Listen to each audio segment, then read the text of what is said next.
All right. Hello, everyone, and welcome to day three of the reflection session for the inner engineering course that I'm taking. And day three, the main topic of coverage was around how to live and live totally. Other than that, there were also a couple of other sessions which included a recap of the meditative practices, some asanas, etc., that were taught earlier. So essentially, what this session covered was the fact that what happened or whatever happens within you, it is your responsibility. And the way Sadhguru defined responsibility uh, is not in the traditional sense of kind of owning up to everything, but the way they broke up the word responsibility was your ability to respond.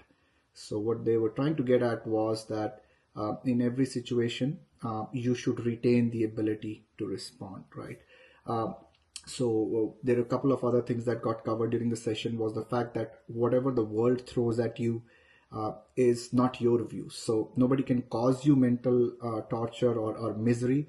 Most misery is caused by our own self. So what Sadhguru was trying to get at was the fact that you have to hold yourself accountable for your thoughts, for the emotions that come out, for your body, and for the energy that is there. So this all is your responsibility. Now, taking responsibility overall, again, just to clear up the concept, is not about accepting blame, but instead assigning it. So this means it simply means you're consciously responding to a situation, and once you take responsibility, you will invariably start addressing or exploring ways to address the situation and start looking for solutions, right? So that was the whole concept. And in the end, there were a couple of very good points that were thrown in, which talked about the fact that your ability to respond is practically unlimited. It is limitless, and your ability to act is very limited. So you should always retain the ability to respond in an infinite manner. Um, and this concept of your ability to respond being limitless was also covered in a book by Viktor Frankl called Man's Search of Meaning, where he talks about the fact, and I don't know this verbatim, but essentially the concept was that you can take everything away from a person or a man, but you cannot take the ability to respond to a situation from that person. So at the end of the day, again, the concept resonates very well, something with a very deep meaning and something for one to contemplate and take forward. All right, so this covers the way day three kind of worked out for me. Overall, I'll say that the quality of content has increased quite significantly, and overall, I'm finding it very useful.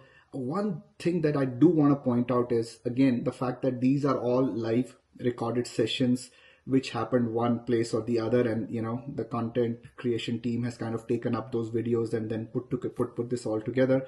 My suggestion really would be, and my earnest suggestion would be, if these videos can be recorded for an environment where it is recorded for the audience rather than for a live audience. By audience, I mean essentially for an online course, so to say, because I find it really disturbing and distracting that there is interaction going on between Sadhguru and the other people. Sometimes you're not able to make sense out of it and you feel left out. The whole idea about an online course is to engage with the online audience or people who are consuming this video, not in person with you. So that's one suggestion that I definitely have on this. But overall, I'll rate the quality of content still at 7 out of 10, though the part where it is live was not something that I could relate to much. See you around for session number 4 then.